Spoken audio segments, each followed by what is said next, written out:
Y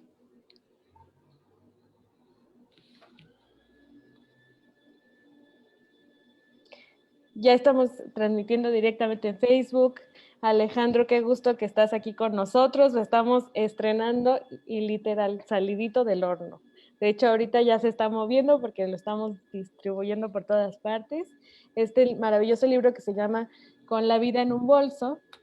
Y Alejandro, gracias de nuevo por estar aquí. Gracias a todos los que se están uniendo del otro lado en sus casas, oficinas, desde donde nos estén viendo. Y me gustaría leer tu semblanza, Alejandro, para empezar esta charla. Claro que sí, gracias. Bueno, estamos el día de hoy con Alejandro Cerda. Él ha publicado como autor o coautor de diversos trabajos sobre exigibilidad de derechos, migración y promoción de la salud, entre los que destacan los libros Acompañando a los migrantes en su derecho a la salud, del 2020.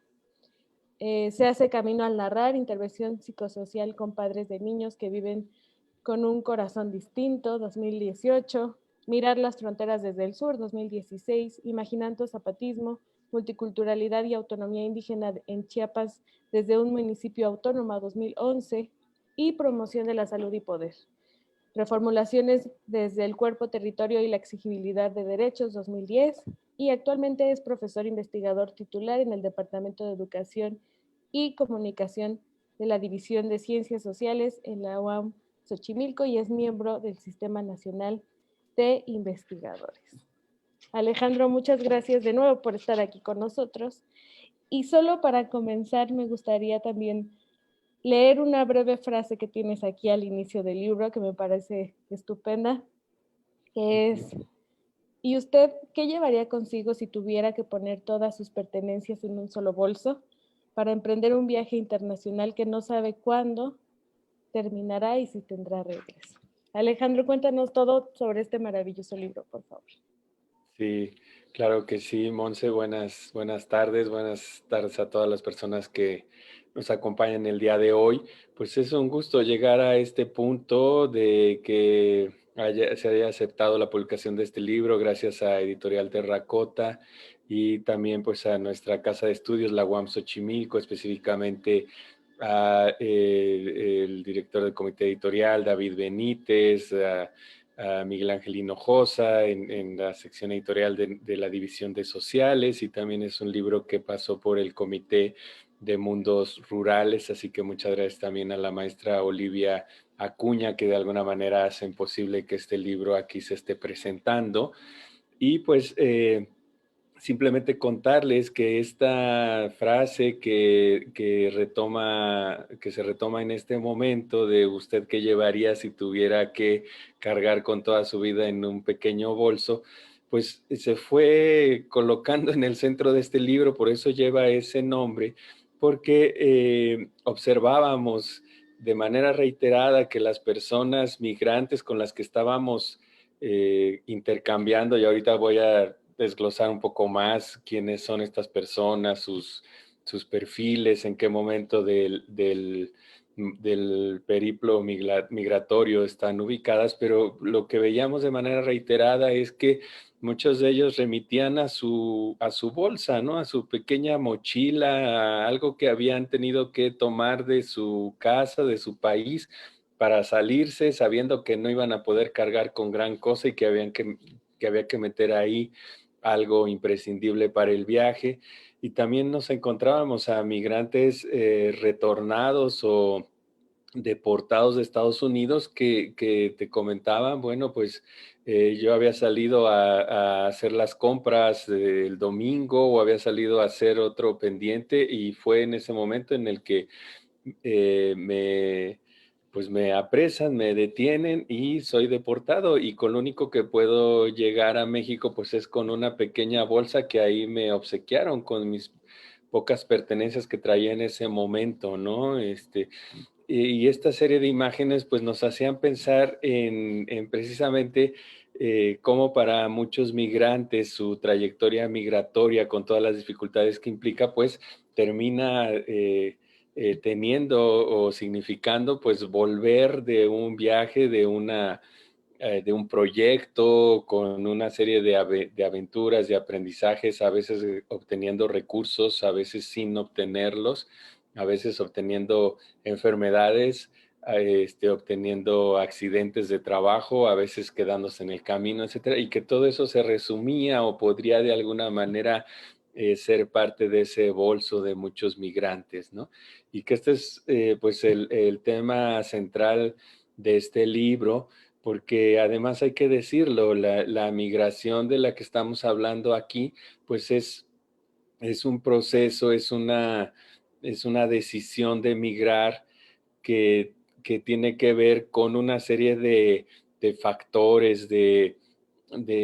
problemáticas, de inconvenientes, de situaciones de hartazgo que tienen muchas personas. Y no se trata de una migración con todos los papeles o con un viaje en un avión o llegando a un aeropuerto u otras formas como uno pudiera imaginarse o como uno tal vez ha tenido oportunidad de hacerlo, sino que es una migración forzada, es una migración orillada por factores económicos, por factores de violencia, por distintas necesidades que las personas van viendo en su propia cotidianidad y que coloca a los migrantes en una posición muy vulnerable para cruzar la frontera, para llegarte a insertar en un ámbito laboral en el lugar del destino,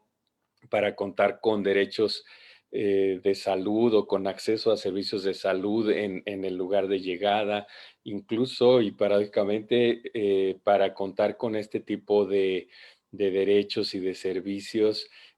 al regresar a tu propio país, como era el caso de como es el caso de los migrantes deportados, cuyas historias también forman parte de uno de los capítulos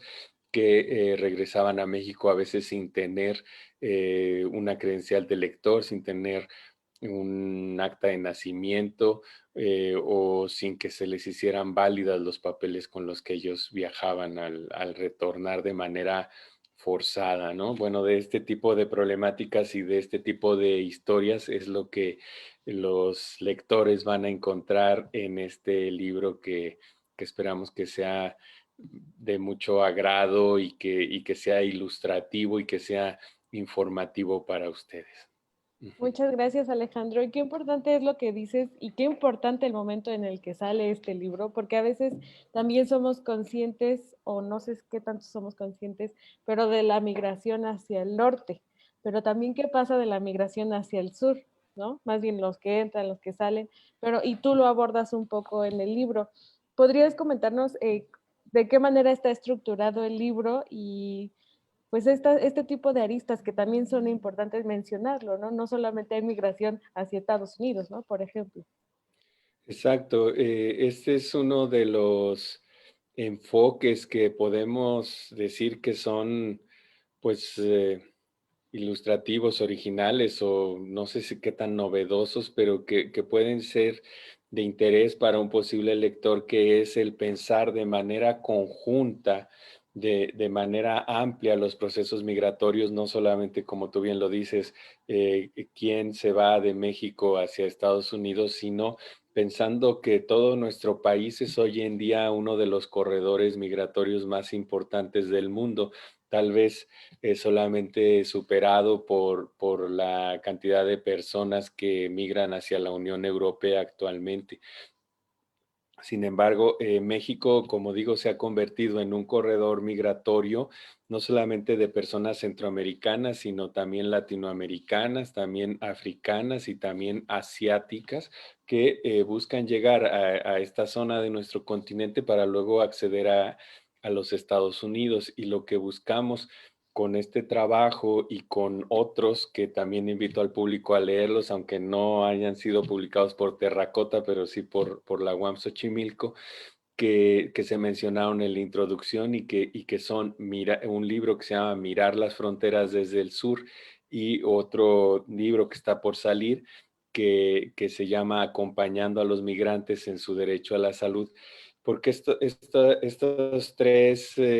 perspectivas, nos hablan de este enfoque que hemos querido desarrollar junto con, y esto también hay que decirlo, con organizaciones de la sociedad civil como Voces Mesoamericanas, que está ubicada en Chiapas, formación y capacitación, eh, y bueno, distintas organizaciones que también encontraron referencias en estos libros, que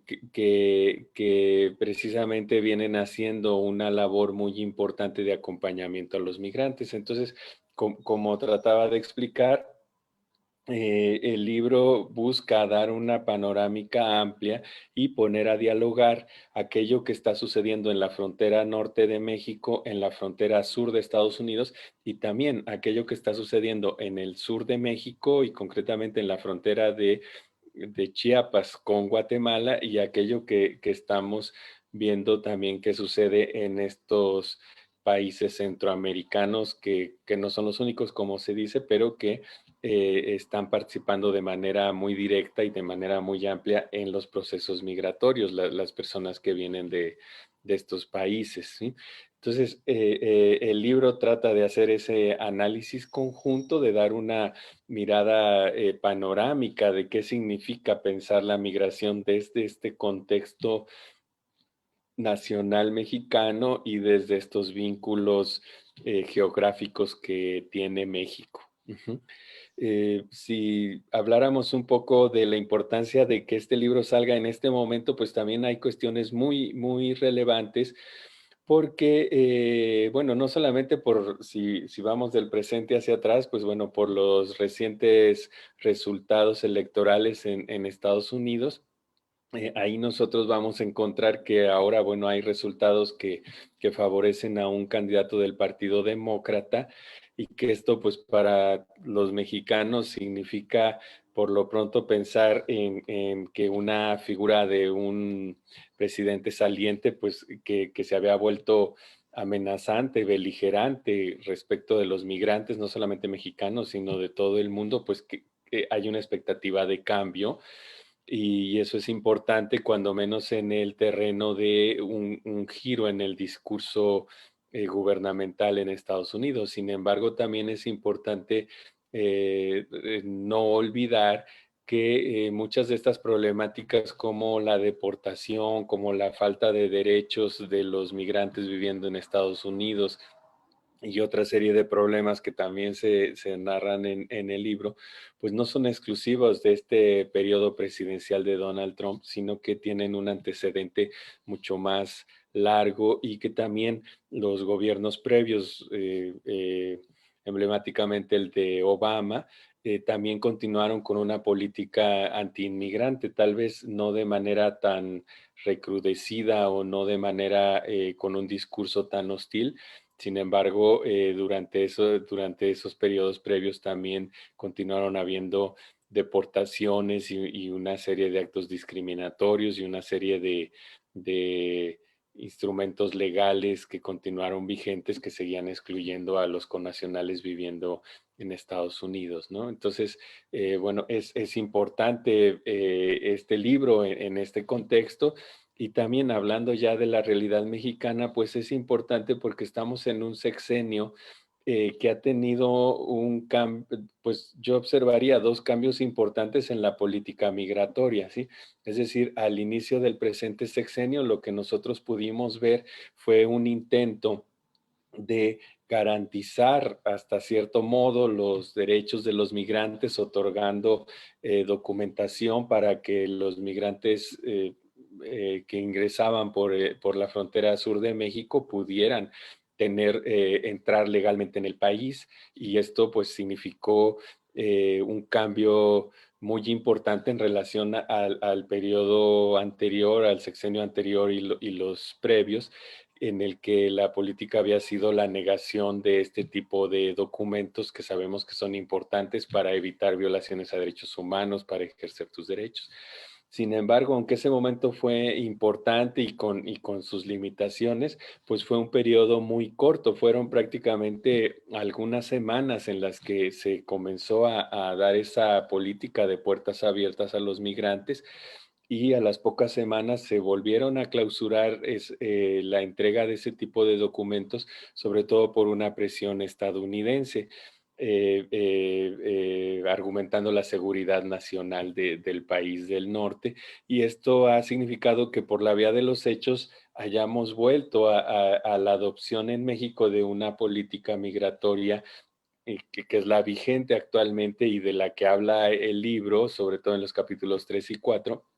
eh, que consiste en poner la mayor cantidad de obstáculos, en militarizar la frontera, en hacer una serie de cercos para que los migrantes no puedan transitar por territorio mexicano e incluso en algún momento la aceptación de México de que los migrantes que estaban en un proceso de búsqueda de refugio en Estados Unidos pudieran estar residiendo temporalmente en México, en la frontera norte sobre todo, lo cual es violatorio del derecho internacional. Entonces, la problemática migratoria sigue en la palestra en muchos sentidos, pues por las violaciones a los derechos humanos que se siguen dando contra los migrantes y en específico del derecho a la salud, que es el ángulo que se retoma en este libro y en los otros trabajos que ya mencioné. Ujú. Sí, justo te iba a decir eso, que a veces se oye como políticas migratorias y se oye algo tan grande, ajeno a nosotros, pero la realidad es que es de nosotros, ¿no? Y tú lo abordas muy bien aquí. También estás pensando en la salud mental de cuando hay regresos, ¿no? Y quizá uno piensa en la migración y ya se fue y ya, ¿no? Y la realidad es otra. Y creo que hay que estar conscientes también de esos procesos, ¿no? Como puede salir bien, puede salir mal, qué nos ampara y también, pues, qué derechos tenemos al respecto, ¿no? Y qué derechos tienen también los que entran, porque a veces también decimos, bueno, si yo me voy, ¿qué pasa, no? Y qué pasa Ujú. también si entran. Y creo que este libro nos puede ayudar mucho a redondear este tema. Exactamente, sí. Ya de manera particular, hay un capítulo que está destinado a reflexionar sobre el retorno. Ujú. Este capítulo se refiere específicamente a una región del estado de Morelos,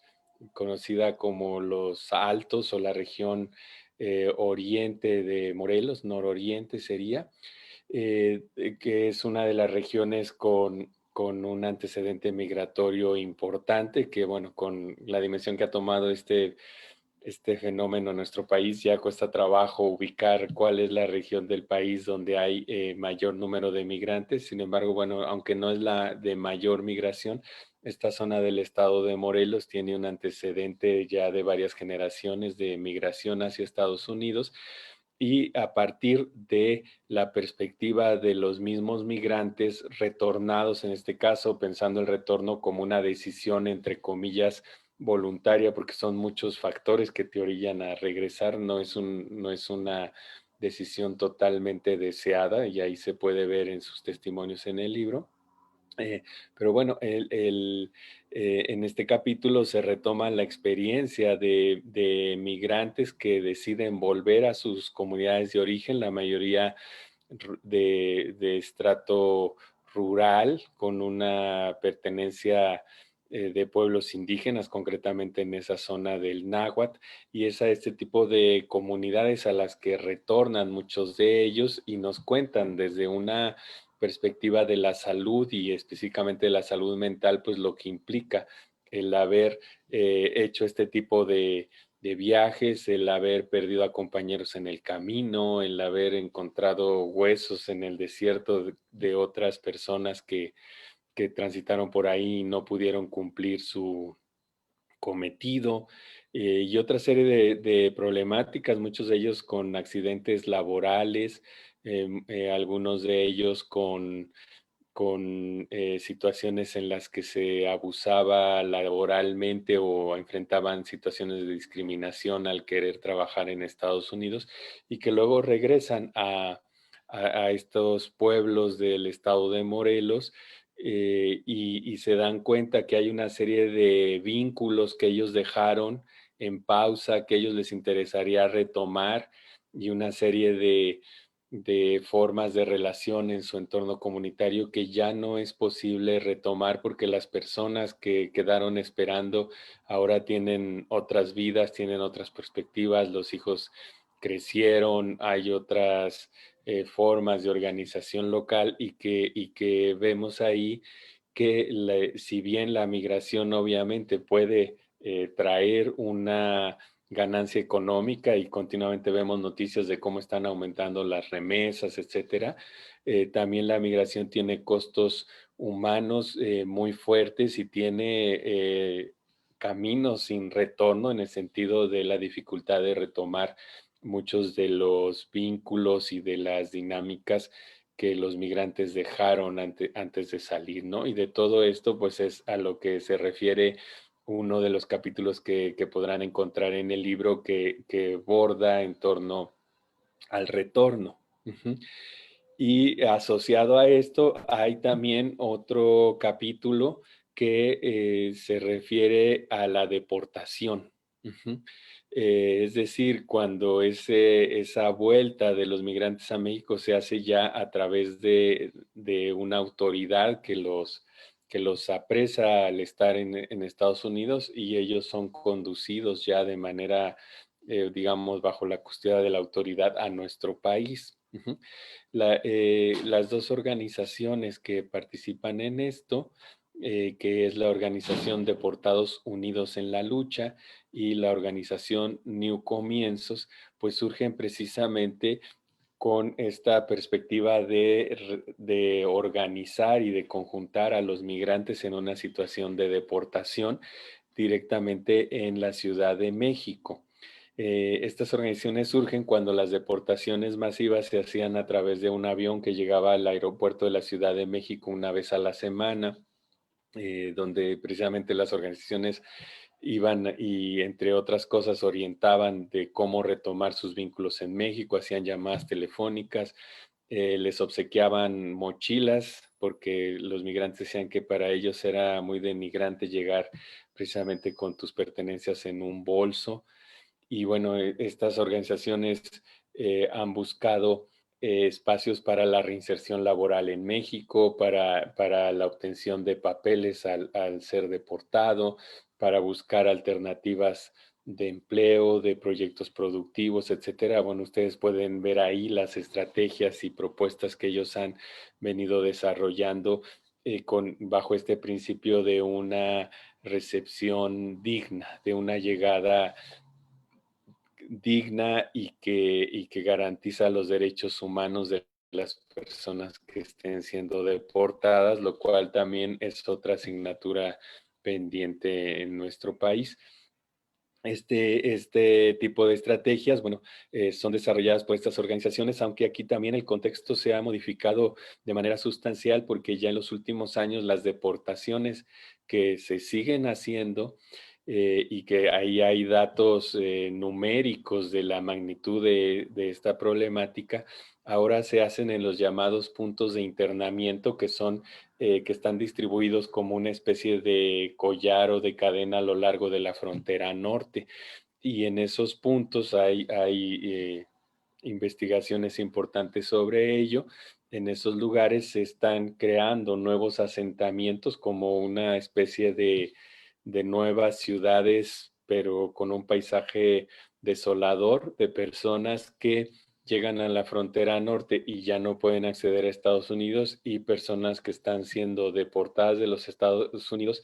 que no tienen un acceso laboral, que no cuentan con condiciones de vida, que tienen la esperanza de volver a ingresar a los Estados Unidos y pues podemos imaginarnos las situaciones de precariedad, de inseguridad, de trato cotidiano con la delincuencia, con el tráfico de drogas, con el tráfico de personas que se ha desarrollado en esta zona fronteriza de México y lamentablemente pues es una realidad creciente y esto no se ha logrado revertir, pero sí ha cambiado entonces la posibilidad de desarrollar procesos organizativos porque estas organizaciones que surgieron afincadas en la Ciudad de México en otro contexto y con otra serie de características, pues no pueden extenderse hasta estas zonas de la frontera norte de México y ahí comienzan a darse otros procesos organizativos que sin embargo no son sencillos y que ahora se vienen a complicar con la pandemia del COVID, porque precisamente lo que también está documentado, esto ya no alcanza a salir en el libro por lo reciente, pero que está documentado que estas poblaciones de personas retornadas o de personas deportadas, pues están siendo expuestas también al COVID o al coronavirus debido a las condiciones de detención y de deportación. Y bueno, de esto habla también entonces otro capítulo, como digo, siempre tratando de ver los claroscuros, de ver la textura fina de todo esto y de retomar la perspectiva de los actores que directamente, de las personas que directamente están viviendo estas problemáticas, siempre manteniéndonos en diálogo con las organizaciones de la sociedad civil, en este caso de Deportados Unidos en la Lucha, de New Comienzos, que nos brindan esta información para tratar de profundizar en la temática. Uh-huh. Muchas gracias, Alejandro. Y pues bueno, quiero invitar a todos los que están del otro lado, si tienen alguna pregunta, que nos la manden. Tenemos un par de saludos de Edith Ceballos, creo que es tu alumna, porque dice, bien, profe, un tema sumamente interesante. Y David Aguilar dice, felicidades, profesor, un tema muy, muy interesante. Muchas Pues, gracias, muchos saludos. si tienen alguna pregunta, mándenosla. Creo que es un tema bastante importante y hay que hablarlo porque está más cerca de lo que creemos. ¿Y podrías platicarnos un poco acerca de este capítulo que se llama Autogestión Solidaria para el Recibimiento Digno? Uh-huh. ¿A qué te refieres con esto? Sí, precisamente esta pregunta, todavía no me refería a los últimos dos capítulos que son muy importantes, pero esta pregunta que tú me haces también lo es porque precisamente este es uno de los planteamientos de la Organización Deportados Unidos en la Lucha, que señala que el recibimiento debe ser digno, debe ser avalado por el marco legal, debe de crear las condiciones para acceder a la educación, para acceder al empleo, para acceder a la salud, para acceder a documentos que son vitales en el momento de la deportación, ¿no? Y que el Estado mexicano no, aunque no es minoritario el número de personas que es continuamente son deportadas, no existe una política que garantice ese retorno digno y lo que plantean este tipo de organizaciones es que puede haber proyectos autogestivos en los que las personas deportadas utilicen esa experiencia laboral, el uso de una segunda lengua y todo lo que ellos han vivido al hacer este viaje de ida y de regreso como una ventaja comparativa para insertarse laboralmente o para continuar estudiando o para tener acceso a servicios de salud, porque algunos de ellos retornan ya en una etapa de la vida más cercana al término del periodo en el que somos activos laboralmente hablando, ¿sí? Pero bueno, me gustaría decir un poco de los últimos dos capítulos que son centrales, que creo yo que son también un aporte importante del libro, porque están dedicados a niños y a jóvenes migrantes, en su mayoría centroamericanos, que están solicitando refugio en la zona de la frontera sur de México. Entonces aquí pasaríamos a la otra frontera de México y que este es un trabajo que se hizo en coordinación con voces mesoamericanas, sobre todo con Miguel Ángel Paz, con Alejandra Álvarez, ellos como egresados del programa en desarrollo rural de la UAM Xochimilco, que también el comité editorial de Mundos Rurales es coeditor de este libro y que han realizado una labor muy importante de acompañamiento a niños y jóvenes que viajan no acompañados y que solicitan refugio en México y que gracias a ese trabajo que han realizado organizaciones como Voces Mesoamericanas es posible conocerlos, acceder a ellos, hablar con ellos y comprender su experiencia. Y a esto están dedicados los dos últimos capítulos en los que se señala que según la experiencia en otros países y el derecho internacional no debiera de confinarse, de apresarse a los niños y a los jóvenes en una estación migratoria, ¿no? Aunque el Estado sigue utilizando el gobierno mexicano este eufemismo de personas aseguradas, en la práctica la posibilidad de visitar las estaciones migratorias, lo que vemos es que es una reclusión, es una cárcel a la que se destina a niños y jóvenes que además han sido objeto de violencia o de violaciones a los derechos humanos y que por ello están solicitando el refugio. Entonces, no debería de existir este sistema punitivo, sino la búsqueda de otras alternativas que ahí se relatan en el libro y que existen ya en otros países. Y los casos de los que ahí se habla, pues son sumamente complicados y han implicado una trayectoria de mucha violencia para ellos. Hay un joven, una joven que es una joven transexual, transgénero, que brinda su experiencia de una serie de situaciones de violencia homofóbica de la que es objeto en su país natal de Guatemala y cómo ésta lo lleva a migrar a México. Tenemos también jóvenes que hablan de situaciones de querer ser forzados a unirse a bandas delictivas o a situaciones de violencia en sus propios barrios como el motivo que los lleva a migrar. Uh-huh. Tenemos también testimonios de jóvenes de origen nicaragüense, estudiantes, que frente a la represión estudiantil que el gobierno de Ortega ha desarrollado en los últimos años en contra de los estudiantes en Nicaragua, deciden emprender su proceso migratorio y solicitar el refugio aquí en México.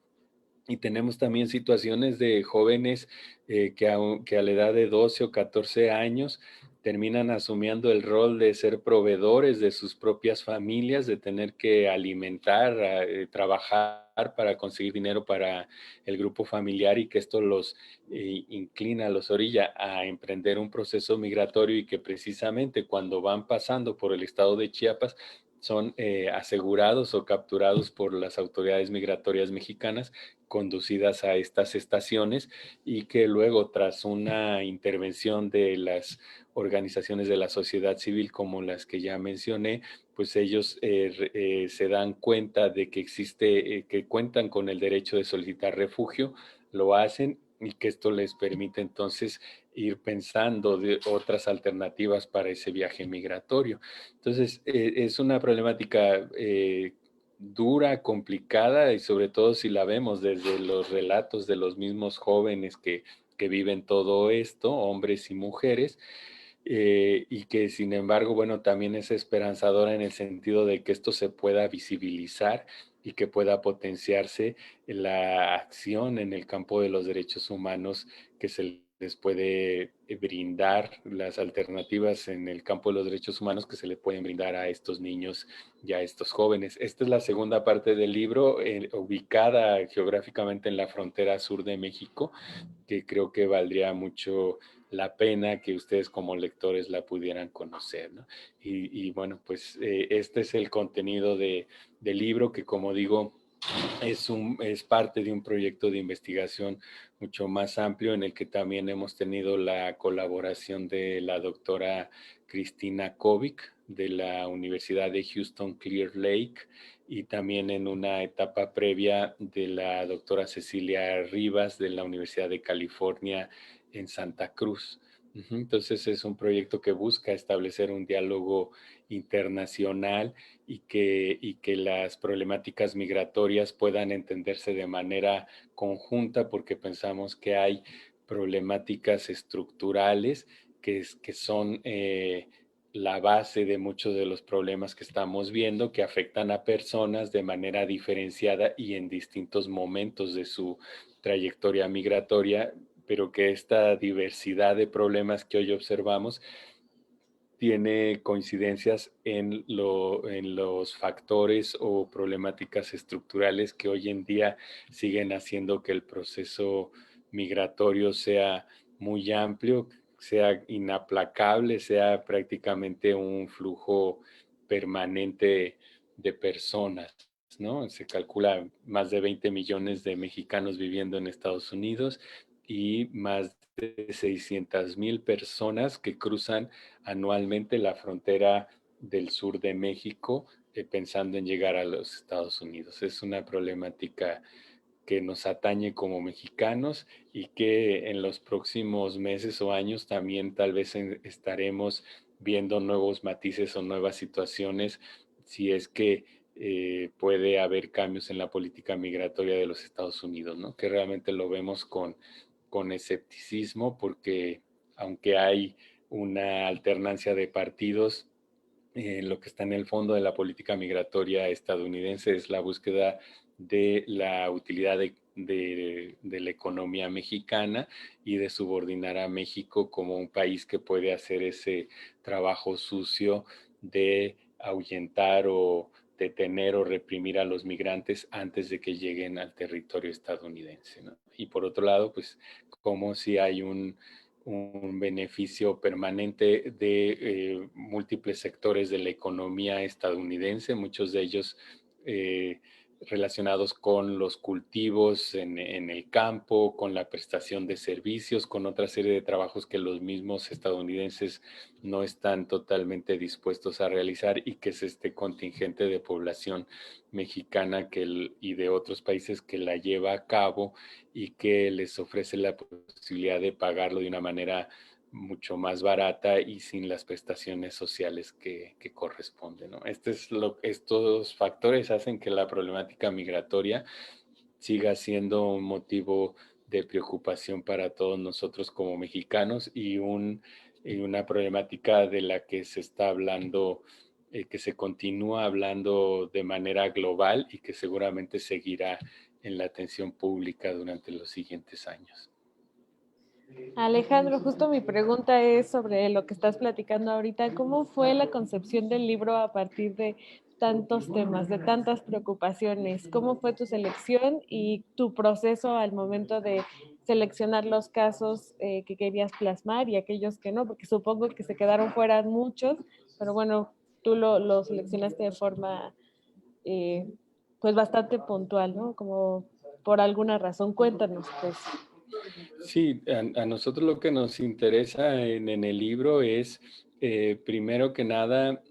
dar una perspectiva de la problemática desde cómo la están experimentando, viviendo, conceptualizando los actores que la viven cotidianamente, ¿no? O sea,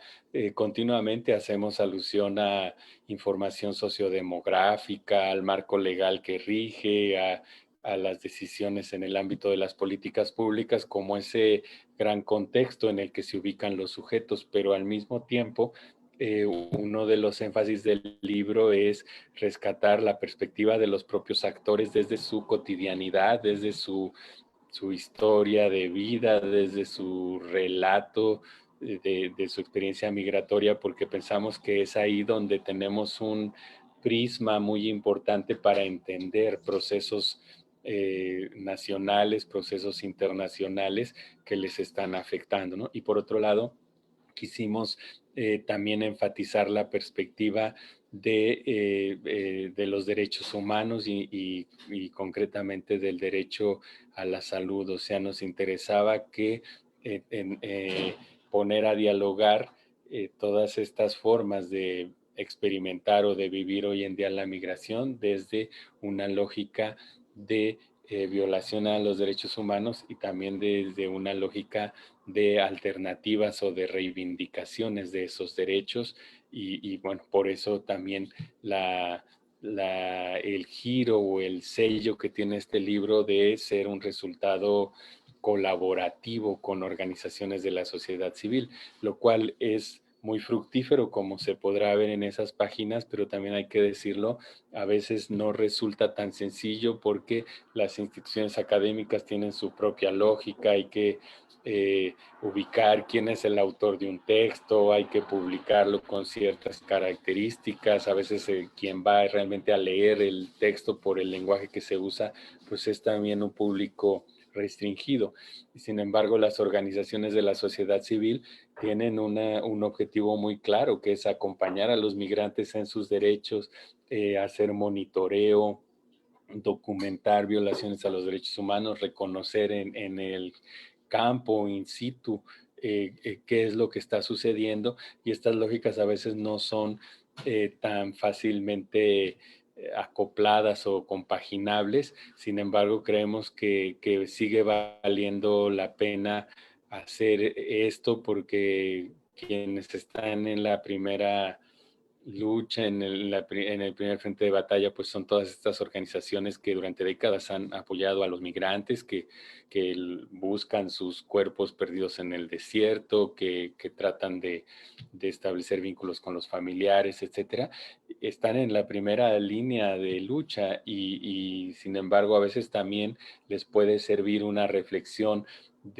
con un sentido más amplio, con una reflexión teórica que pueda reforzar lo que ellos están realizando y reflexionando en su práctica. Y a nosotros desde las universidades también resulta, pues, obviamente imprescindible tener ese diálogo con ellos, ¿no? Porque si no existiera ese trabajo de las organizaciones, muchos de estos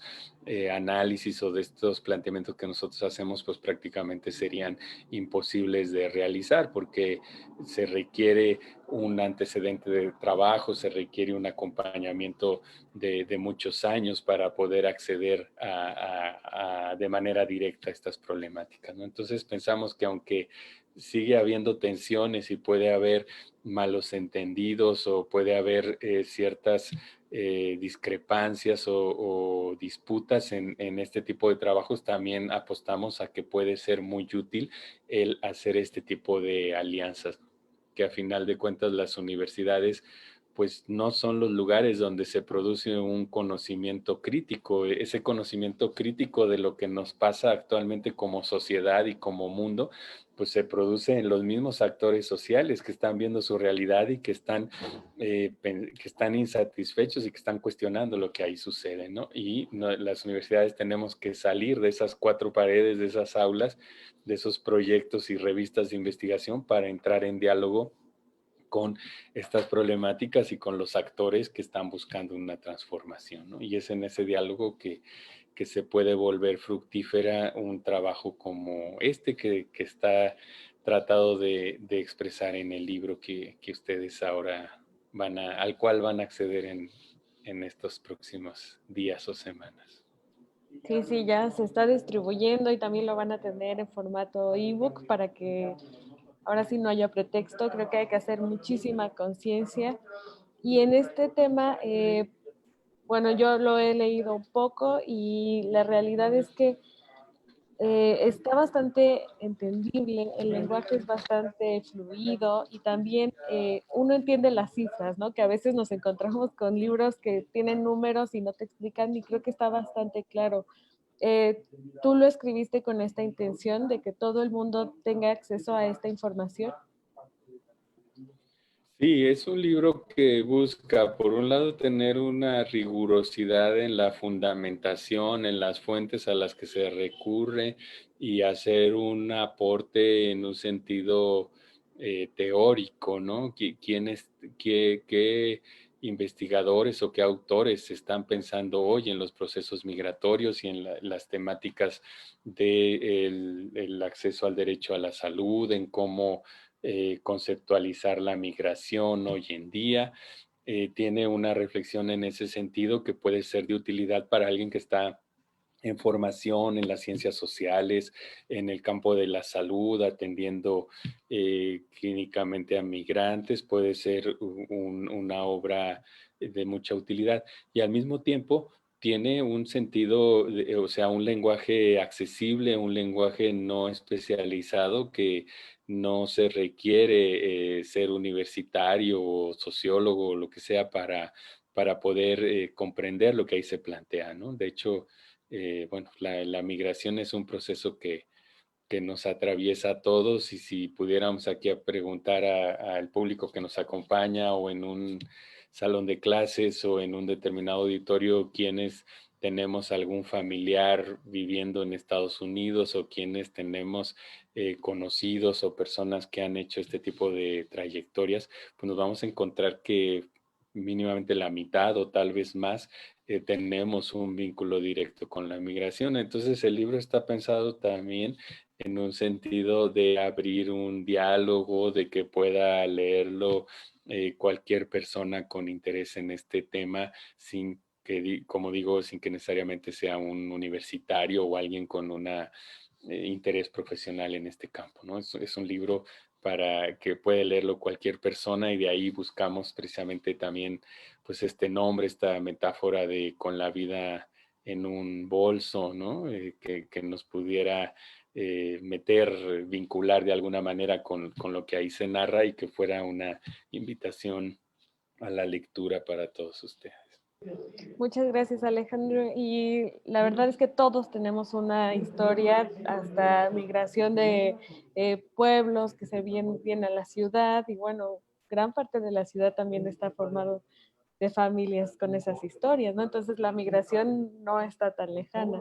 Exactamente. Y bueno, yo regreso con la pregunta que hacíamos al principio para ir cerrando y es, bueno, si saliéramos en la mañana con una bolsa, con un bolso,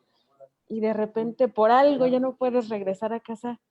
¿qué llevarías, no? ¿Qué tendrías que te ayudaría? O quizá de repente te das cuenta que llevas una pluma y ya. Entonces, ¿cómo hacemos conciencia también de nuestro día a día y de los que nos rodean, no?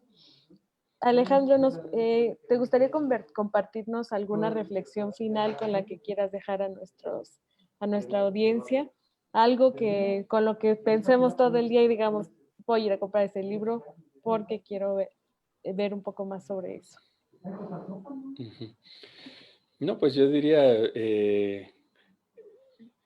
yo espero que puedan leer, conocer este libro, porque aunque es sobre los otros migrantes, como ya tú bien lo decías, habla mucho de nosotros mismos, de cómo nosotros, cada uno de los lectores, vamos a encontrar ecos en lo que ahí se narra de la historia de otros migrantes, de sus repercusiones en la salud mental, en los niños, en los jóvenes. O sea, es un libro que habla de otros, pero que también nos puede dar muchos mensajes a nosotros mismos, ¿no? Y por otro lado, pues es un libro que nos puede ayudar a seguir reflexionando, bueno, ¿qué hacemos hoy en México? ¿Qué vamos a hacer en los próximos años frente a toda esta problemática migratoria que, como ya decíamos, se hace en condiciones de empobrecimiento, de violencia, de carencia de documentos y que no es deseable que la tuviéramos en estas condiciones, es decir, que podría ser de otra manera la migración. Entonces, ¿qué buscamos como alternativa para todas las personas que deciden migrar en los próximos años, ¿no? ¿Qué le tendríamos que pedir a las autoridades? ¿Qué le tendríamos que exigir a las autoridades? ¿Y qué cambios requeriríamos en México, en Centroamérica, en Estados Unidos y en general en las relaciones internacionales para que estos procesos migratorios no significaran pues perder la salud o perder la vida o perder a un familiar, sino que pudieran, que esta búsqueda de una vida digna, que es a final de cuentas el gran resorte para muchas de estas migraciones, que esa búsqueda no significara poner en riesgo nuestra integridad física y que no tuviera estos costos de tener que renunciar a vínculos familiares, a vínculos comunitarios, sino que pudiera hacerse en otras condiciones. ¿Qué necesitamos para avanzar hacia ello, ¿no? La respuesta no es fácil, pero no por ello debemos de dejar de preguntarnos y de pensar que pues que este mundo globalizado nos ha abierto muchos nuevos caminos, pero también está cerrando muchas opciones para una, un sector mayoritario de la población mundial. ¿Qué vamos a hacer al respecto? y todos podemos hacer algo. Entonces, una de las cosas que podemos hacer es conseguir el libro si el tema nos causó algo de curiosidad y si somos profesionales, pues nos va a ayudar muchísimo. Y como dices, todos tenemos algo que hacer porque al final todos tenemos alguna relación con la migración y pues es algo también bastante humano, ¿no?